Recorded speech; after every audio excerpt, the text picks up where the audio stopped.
3, versets 1 à 6. Ah, bon, ok. On applaudit encore pour eux. Merci. Moi, est-ce que tu veux y rester encore? Tu peux partir.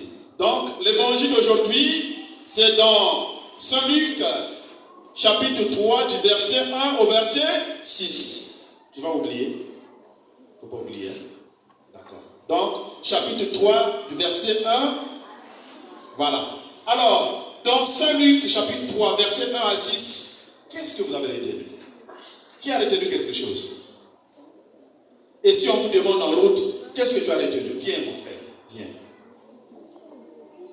Oui, monte ici pour que tu sois visible. Hein? Tout le monde te voit. Monte encore. Voilà. Là, tu peux être vu par tout le monde. Oui. Hein? Chapitre 8. Ah, bon, voilà. Il était attentif, mais pas à ce que nous avons dit tout à l'heure. Ça va. Merci. C'est chapitre 3. Hein? Voilà. Merci. Alors, dans Saint Luc, chapitre 3, versets 1 à 6, qu'est-ce que nous avons retenu? Parce qu'il ne suffit pas de dire que l'évangile était dans Luc, chapitre 3, verset 1 à 6. Oui, mais tu as retenu quoi? Qui a retenu quelque chose? Viens, ma fille, viens. Ceux qui ont retenu quelque chose, avancez. On ne va pas à l'église et on sort comme ça sans rien. Hein? Oui? J'ai retenu Normalement. J'ai retenu la parole de Dieu fut adressée dans le désert. La parole de Dieu fut adressée dans le désert. À qui? À Jean. À Joseph. À Martine. Hein? À qui? À Jean. Ah, à Jean. Ça vient déjà. C'est très bien. Oui? Hein? Jean était au désert. Jean était au désert. Oui, c'est vrai ce qu'elle dit là. Quoi encore?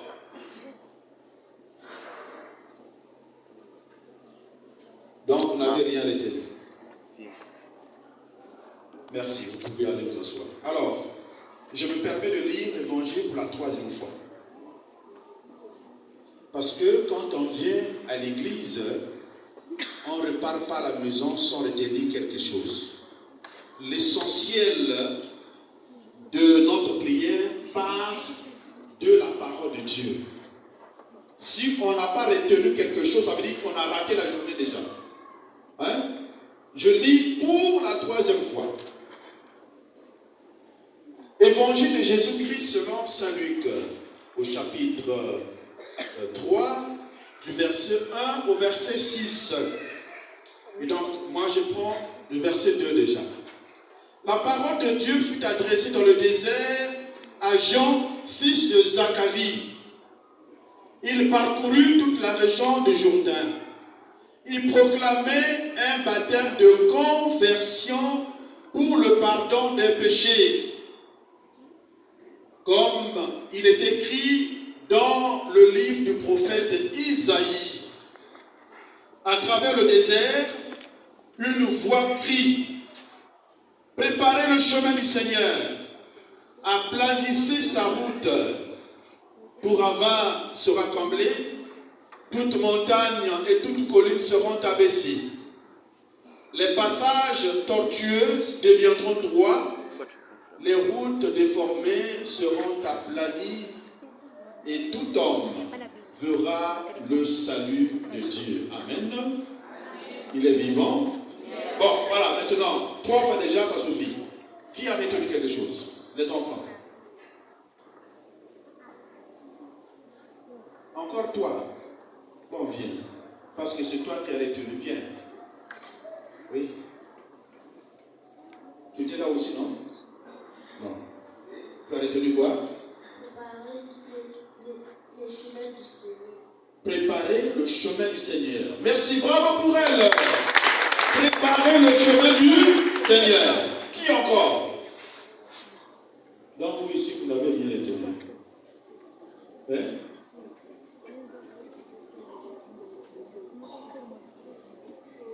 Mon frère, viens, tu veux dire quelque chose, toi? Non. Oui.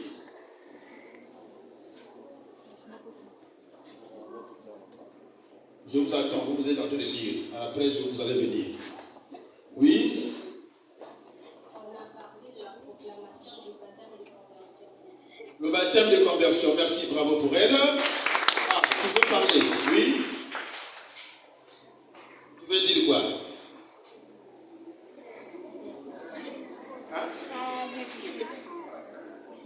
Le baptême? Bien, merci. Tu seras baptisé, hein? Ok. Donc, elle parle du baptême. La paix de Christ. Alors,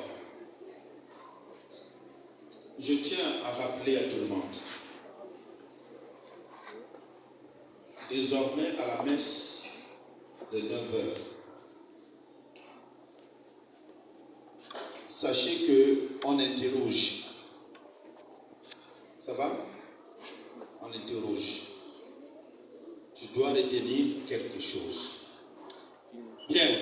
Alors, dans l'évangile d'aujourd'hui, on nous a parlé d'un homme.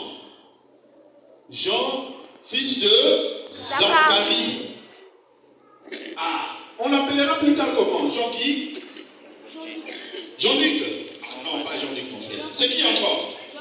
Jean-Baptiste. C'est le fils de Zacharie. Alors, qu'est-ce qu'il faisait? Il parcourait les montagnes, tout le pays du Jourdain. Il se promenait partout. Mais qu'est-ce qu'il faisait? Il proclamait. Qu'est-ce qu'il disait? Aplanissez le chemin du Seigneur. Benoïdika, Nzilaya, Zandi. Aplanissez. Quand on aplanit, il y avait un trou là, et on met la terre, ça devient plate. C'est ce que ça veut dire aplanir. Aplanissez le chemin du Seigneur. Ah, mais est-ce que lui, il parlait des chemins ici? Nos routes ici? Non. Il parlait de quoi? Il parlait de quoi? Il parlait du cœur. Ah, aplanissez le chemin de vos cœurs. Ça veut dire quoi? Quand il y a le péché, le cœur a maintenant des trous. Le péché crée en nous le désordre dans notre cœur. Voilà pourquoi lui, il va demander le baptême de conversion pour le pardon des péchés. Parce que le péché nous dégrade. Le péché nous met à genoux. Le péché va dégrader notre cœur. Le cœur n'est plus plat. Voilà pourquoi Jean-Baptiste dit, aplanissez le chemin du Seigneur. Toute montagne sera aplanie et les collines. Mais pourquoi? Pourquoi devons-nous aplanir nos cœurs? Pourquoi devons-nous nous préparer? Parce qu'il y a un événement qui arrive. Qui arrive? Qui arrive? Le Christ. Parce que ce que Luc a dit dans l'évangile, il dit, pour que s'accomplisse la parole du Seigneur par le prophète Isaïe. Isaïe l'avait dit déjà à l'époque. Isaïe. Il avait dit déjà que Dieu enverrait un homme, une femme, une jeune fille sera enceinte, elle va enfanter un fils, donnera le nom de Jésus. Ça veut dire Emmanuel, Dieu avec nous. Déjà le prophète Isaïe l'avait dit avant. Et cette prophétie va s'accomplir par Jésus-Christ. Voilà pourquoi, avant que le Christ arrive, Jean-Baptiste va dire attention, il faut aplanir vos cœurs déjà pour que le Christ y passe. Parce que le Christ ne peut pas passer dans un cœur qui n'est pas aplani. Aplani, ça veut dire se préparer. Donc le temps de l'Avent, c'est un temps de préparation. Vous savez, quand une maman est enceinte, eh bien, elle se prépare pour le jour de l'enfantement. Elle achète les layettes, elle achète tout ce qu'il faut pour accueillir l'enfant. Et toute la famille aussi se prépare pour cet événement-là. Et la même chose pour nous aussi. Nous aussi, nous attendons pas un enfant comme les autres, mais nous attendons le roi de rois, le Seigneur des seigneurs. Alors, pour cela, nous devons nous préparer. Nous devons aplanir le chemin de notre cœur. Nous devons laver notre cœur. Et c'est de ça qu'il s'agit.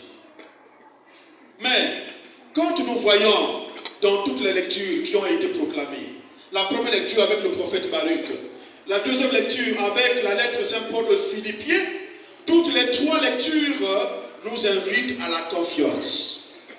Nous devons avoir confiance en Dieu parce que Dieu a entendu nos pleurs. Dieu a vu nos misères. Voilà pourquoi il veut nous envoyer son propre Fils. Mais avant que ce Fils n'arrive, il faut que chacun de nous se prépare. Et ce Fils va naître dans nos cœurs d'abord, avant qu'il naisse dans la crèche qui sera érigée. Donc, ce message nous invite à la confiance. Nous devons avoir confiance en Dieu. Et ce message aussi nous invite à la joie. Si vous avez bien entendu la première lecture, on nous parle que Sion, enlève ta robe de tristesse, ne sois plus triste. C'est pour dire que nous devons être en joie. Celui qui n'est pas triste est en joie. Et donc le message de ce dimanche, c'est la confiance en Dieu et garder la joie en nous parce que cette joie, personne ne peut la donner sinon Dieu seul. Mais on donne la joie à celui qui est confiant. Donc nous allons prier le Seigneur. Que le Seigneur nous donne la grâce de mettre toujours sa confiance en son Fils.